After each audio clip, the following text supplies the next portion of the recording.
사도행전 1장 8절 우리 다 같이 읽겠습니다. 시작. 오직 성령이 너희에게 임하시면 너희가 권능을 받고 예루살렘과 온 유대와 사마리아와 땅끝까지 이르러 내 증인이 되리라 하시니라. 아멘.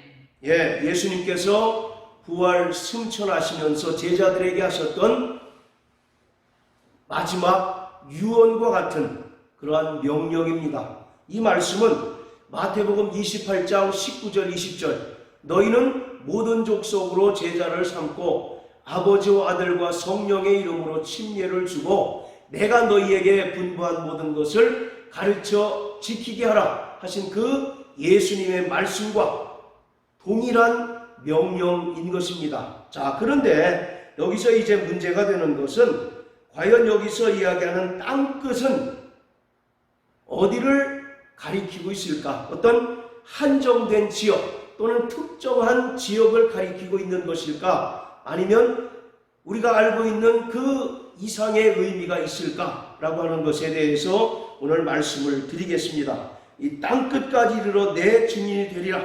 이 말씀의 가장 일반적인 해석은 이 땅끝을 예루살렘으로 보는 사람들이 대단히 많습니다. 예루살렘에서부터 시작된 복음이 유대와 사마리아와 그리고 이제 지구를 이제 한 바퀴 돌아서 예루살렘에 전파되면 그제야 인자가 오시고 예수님의 재림이 이루어진다라고 이렇게 이제 이해하시는 분들이 굉장히 많습니다.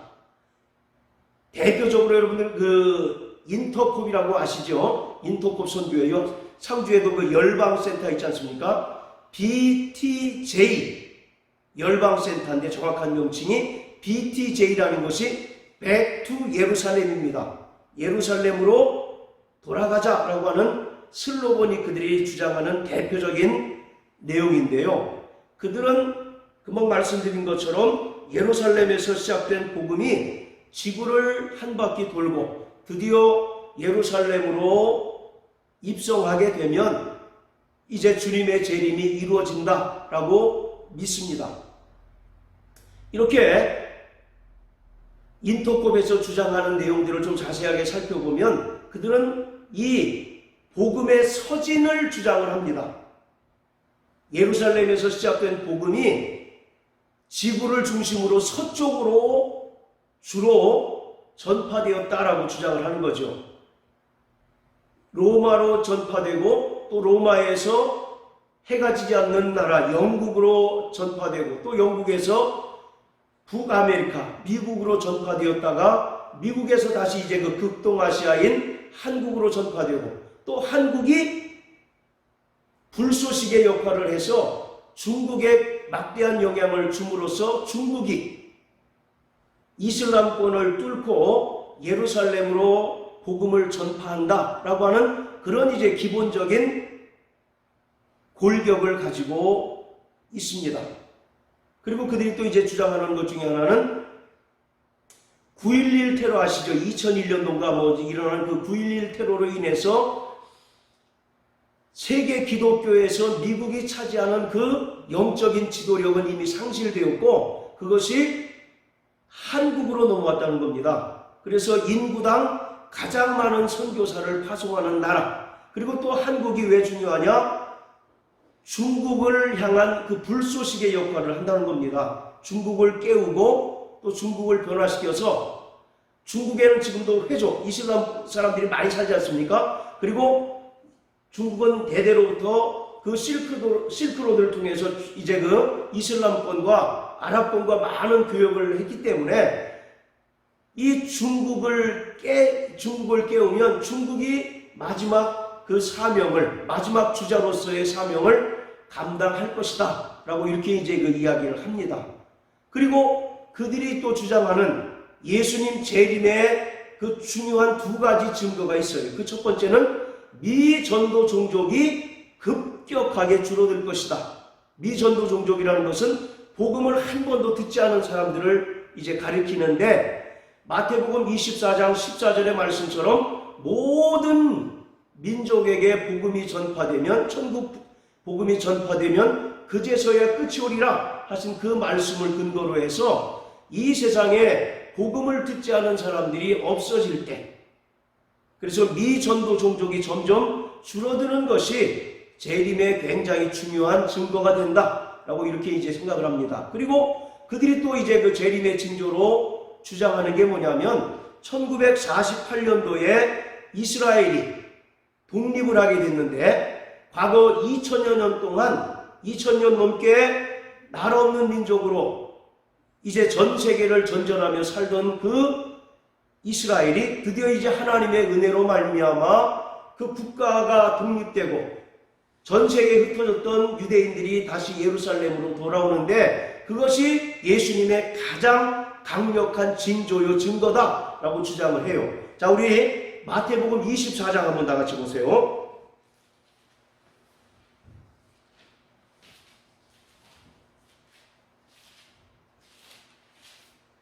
자, 마태복음 24장 32절 33절 우리 한번 다 같이 보십니다. 시작. 무화과 나무의 비유를 배우라. 그 가지가 연하여 지고 잎사귀를 내면 여름이 가까운 줄을 아나니 이와 같이 너희도 이 모든 일을 보거든 인자가 가까이 곧 눈앞에 이른 줄 알라. 예, 무화과 나무의 비유를 배우라. 그 가지가 연하여 지고 잎사귀를 내면 여름이 가까운 줄 안다라고 하는 이 말씀을 근거로 해서 여기서 이 무화과가 이스라엘을 가리킨다라고 주장을 하는 겁니다. 그들은. 그리고 가지가 연하여지고 잎사귀를 내는 것이 구체적으로 이스라엘의 독립으로 드러났다는 겁니다. 그래서 이 마태복음 24장 32절 33절의 그 말씀은 1948년도에 이스라엘이 독립한 사건을 가리킨다라고 이렇게 이제 그들은 이야기합니다. 자, 그런데 과연 그럴까요? 자, 이것과 병행되는 구절이 누가복음 21장에 있는데, 자, 여기 딱 손으로 표시해 놓으시고요. 이번엔 누가복음 21장으로 한번 가봅니다.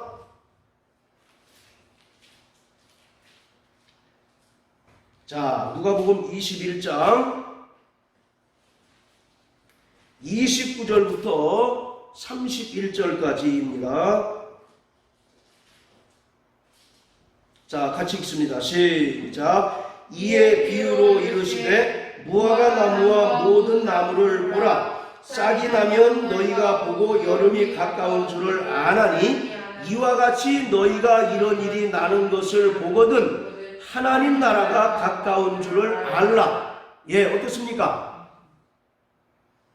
마태복음 24장의 내용과 동일한 말씀을 누가가 이제 그 기록한 거죠. 자, 그런데 마태복음과의 그 차이점이 뭡니까?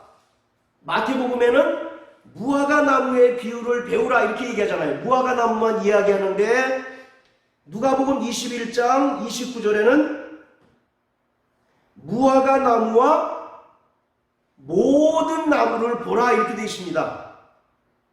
그렇게 됐죠?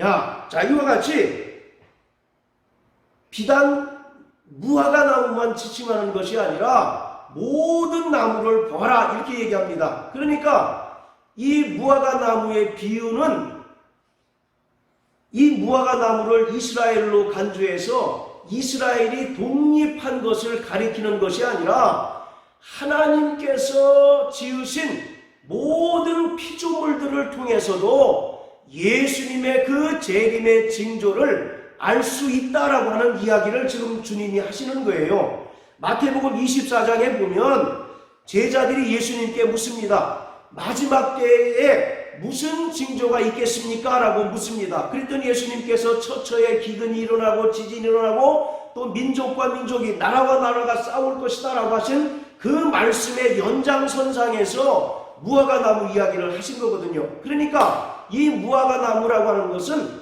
단순히 물론 성경에서 무화과 나무가 이스라엘을 예루살렘을 지칭하는 경우가 대단히 많기는 합니다만 여기서 이야기할 때 무화과라고 하는 것은 꼭 집어서 이스라엘만을 지칭하는 것이 아니라 하나님께서 지으신 모든 피조물들을 가리키고 있는 겁니다. 그래서 누가복음 21장 29절에는 무화과 나무와 모든 나무를 보라 이렇게 얘기하고 있는 거예요. 즉 바로 하나님께서 창조하신 이 모든 피조 세계를 통해서도 우리는 주님의 재림의 징조를 알 수가 있다라는 얘기를 지금 예수님께서 제자들에게 하셨던 겁니다. 자, 이처럼 이 무화과 나무 비유는 이제 이스라엘의 독립을 가리키는 것이 아니라는 거죠. 자, 다시 사도행전 1장 8절로 들어가서요. 자, 그런 차원에서 여기서 이 땅끝이라고 하는 것은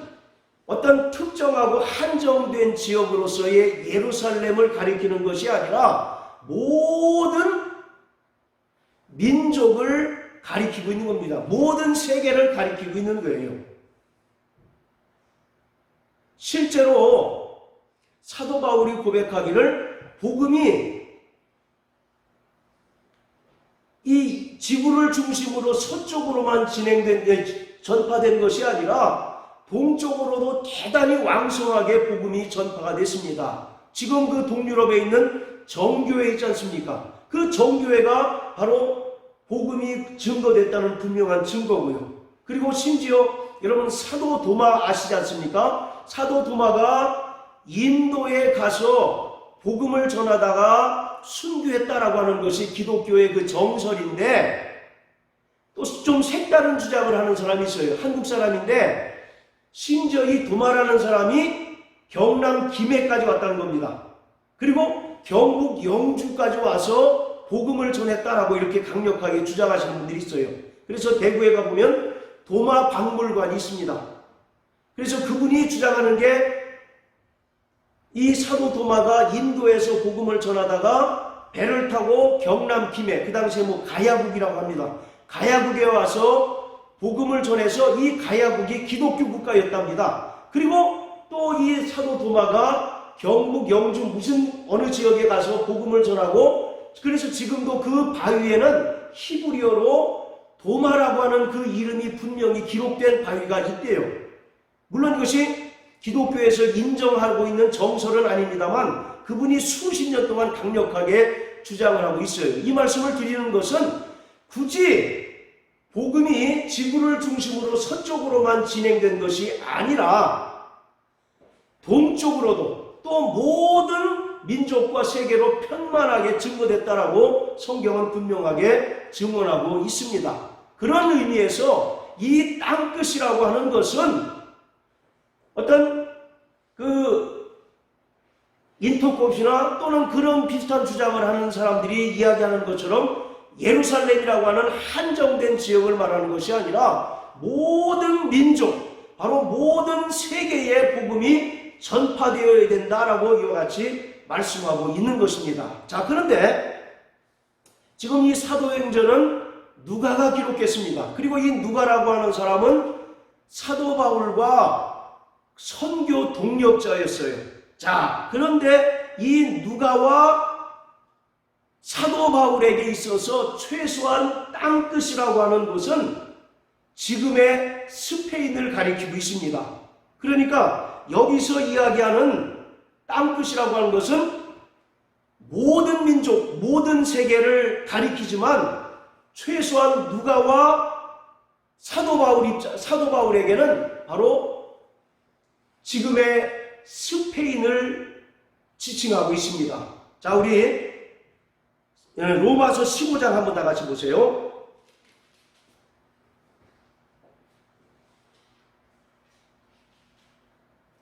자, 로마서 15장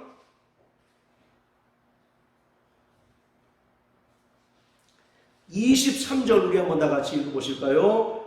시작. 로마서 15장 23절 시작. 이제는 이 지방에 일할 곳이 없고 또 여러 해 전부터 언제든지 서바나로 갈 때에 너희에게 가려는 원이 있었으니. 자, 여기서 서바나라고 나옵니다. 서바나가 지금의 그 스페인입니다. 스페인. 자, 그리고 28절도 한번 읽어보세요.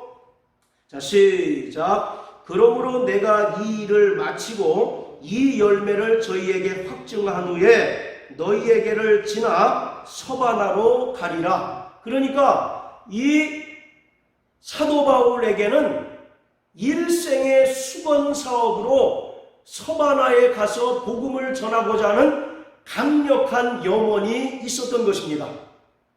그래서 사도 바울은 수차례의 선교 여행을 마치고 로마로 가서 로마에서 동역자들과 함께 최종적으로 스페인에 가서 복음을 전하고자 하는 그런 강력한 마음을 가지고 있었던 거예요. 그래서 계속해서 로마를 거쳐서 스페인으로 가고자 했는데 여러 가지 여건이나 상황들이 맞질 않아서 그동안 가지 못했던 겁니다. 자, 우리가 가지고 있는 이 사도행전은 28장으로 끝납니다. 28장이 어떻게 끝나냐면 사도 바울이 예루살렘에서 로마로 압송이 되어서 로마에서 2년간 가택연금을 당합니다. 그래서 이 가택연금을 당하는 2년 동안 비록 사도 바울은 옥에 갇힌 몸이기 때문에 바깥 출입은 불가능하지만 외부 사람이 출입은 가능하도록 되어 있었어요. 그래서 자, 우리 한번 사도행전 28장 한번 또 보세요. 자, 30절 31절 보면 바울이 온 이태를 자기 셋집에 유하며 자기에게 오는 사람을 다 영접하고 담대히 하나님 나라를 전파하며 주 예수 그리스도께 전한 것을 가르치되 그 많은 사람이 없었다라고 이렇게 기록합니다. 이것이 우리가 가지고 있는 사도행전의 이제 끝인데요. 예루살렘에서 로마로 바울이 압송이 됩니다. 그리고 2년 동안 로마에서 가택연금을 당하는데 그가 비록 밖에 나가서 복음을 전하지 못하지만 외부에서 출입하는 사람들에게 하나님의 나라와 주 예수 그리스도를 담대하게 전했다라고 이렇게 이야기하고 있어요. 이것을 보통 4차 전도 여행 이렇게 얘기합니다. 사도행전 28장까지가 바로 바울의 3차 전도 여행이라면 로마에서 2년 동안 그가 집에서 많은 사람들에게 복음을 전한 그 기간을 4차 전도 여행이라고 이렇게 이야기합니다. 그리고 그 사도행전 그 이후라는 책이 있습니다. 사도 바울의 이 로마에 2년 동안 갇혀 있는 동안 행했던 그런 그 사역에 대해서 기록한 책이 있는데 그 책에 보면 바울이 2년 동안 로마에 갇혀 있는 동안 어떤 로마의 유력자의 도움을 받아가지고 그가 그토록 염원하던 스페인에 가서 복음을 전했습니다. 스페인뿐만 아니라 바로 인접국가인 포르투갈에 수개월 동안 복음을 전하다가 그가 이제 다시 돌아와서 로마의 네로 황제에 의해서 순교를 당했다는 그런 그 분명한 기록이 있어요. 이것처럼 사도 바울은 계속 서바나를 향한 강력한 선교의 그런 그 열망이 있었던 겁니다. 그래서 최소한 사도 바울에게 있어서 이 땅끝이라고 하는 것은 바로 서바나, 지금의 스페인을 이야기합니다. 당시 고대 사람의 세계관에 의하면 이 스페인이 땅끝이라고 인정을 했던 것이죠. 여러분들, 요나가 하나님께 명령을 받습니다. 너는 니느웨에 가서 복음을 전파라고 이제 명령을 받았습니까? 그런데 이 니느웨로 가라는 하나님의 명령을 요나가 불순종하고 어디로 도망갑니까? 다시스로 도망가죠. 다시스로 도망가는데 그 요나서 1장에 보면 요나가 하나님의 낯을 피하여 다시스로 갔다라고 이렇게 기록합니다. 그런데 신기한 것은 이 다시스라고 하는 지역이 지금의 스페인이에요. 스페인. 그러니까 그 당시 고대 사람의 세계관으로는 스페인이 서쪽의 끝에 있는 겁니다. 그래서 일반적으로 땅끝, 당시의 사람들에게 땅끝 그러면 스페인 또 포르투갈을 가리키고 있는 거예요. 이처럼 사도 바울은 수차례의 선교 여행을 통해서 유럽 전역에 복음을 전하고, 그리고 마지막 필생의 수건 사업으로 스페인에 가서 복음을 전하기를 원했습니다. 그래서 로마서 15장에 기록된 대로 수차례 로마를 거쳐서 스페인에 가고자 열망했지만 뜻을 이루지 못했다라고 이렇게 기록하고 있어요. 그것을 그가 로마에 2년 동안 갇혀있는 동안 결국 뜻을 이루고 스페인과 포르투갈에 가서 복음을 전하고 돌아와서 이제 장렬하게 로마 황제 네로에 의해서 순교를 당합니다. 그러니까 오늘 이 사도행전 1장 8절의 내용은 우리가 넓은 의미로서 모든 민족, 모든 세계라고 우리가 이해할 수 있고, 또 사도 바울과 누가에 있어서 이 땅끝이라고 하는 것은 바로 구체적으로는 지금의 스페인을 가리키고 있는 것이에요. 그래서 오늘 성경학자들이 이 땅끝을 열린 땅끝이라고 이렇게 표현합니다. 자, 한번 따라해보세요. 열린 땅끝. 예, 이 말은 어떤 특정한 지역으로 한정짓지 말라는 겁니다. 여러분, 우리가 생각할 때 땅끝 그러면 어디를 가리킵니까? 제주도를 땅끝이라고 얘기합니까? 또는 저 땅끝 마을, 해남을 땅끝이라고 얘기해서 각자 생각하는 그 땅끝이 있다고요. 이와 같이 사도행전 1장 8절에서 이 땅끝이라고 하는 것은 어떤 특정한 장소, 한정된 지역으로 한정짓지 말라는 겁니다. 서두에 말씀드렸던 것처럼 예루살렘, 그래서 예루살렘에서 시작된 복음이 다시 예루살렘으로 돌아가면 이제 주님께서 오신다라고 하는 그 주장이 설득력을 잃게 되는 겁니다. 바로 여기서 이야기하는 땅끝은 예수님께서 말씀하신 모든 족속으로 제자를 삼으라 하신 그 말씀이 더 정확한 거예요. 그러니까 모든 민족, 모든 세계가 다 땅끝이 되는 겁니다. 그리고 최소한 사도행전을 기록한 누가와 바울에게 있어서 이 땅끝은 어디입니까? 바로 스페인이에요. 그리고 결국 그는 스페인 선교를 마치고 장렬한 죽음을 맞이하게 되는 것입니다. 그러니까 사도행전 1장 8절에서 이야기하는 땅끝이라고 하는 것은 우리가 전도해야 하는 인물 또는 전도해야 하는 지역이 바로 저와 여러분들에게 허락된 땅끝이라는 겁니다. 할렐루야. 네. 오늘 우리의 가족이 불신자가 있다면 그 불신 가족이 오늘 우리의 땅끝이어야 한다는 겁니다. 그리고 직장을 다니거나 또는 학교 다니는 학생 같으면은 그가 이제 활동하는, 생활하는 그 직장 또는 그 학교가 바로 선교지요 땅끝이라고 하는 거예요. 모두 중동에 가서 복음을 전하겠습니까?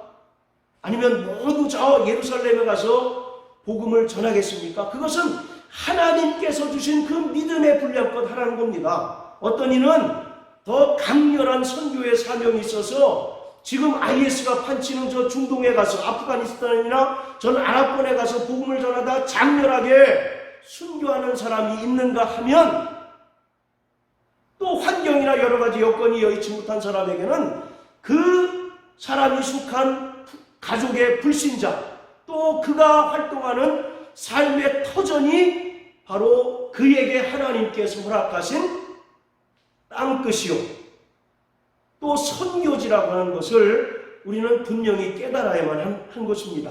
오늘 저와 여러분들에게 허락하신 그 땅끝이 어디입니까?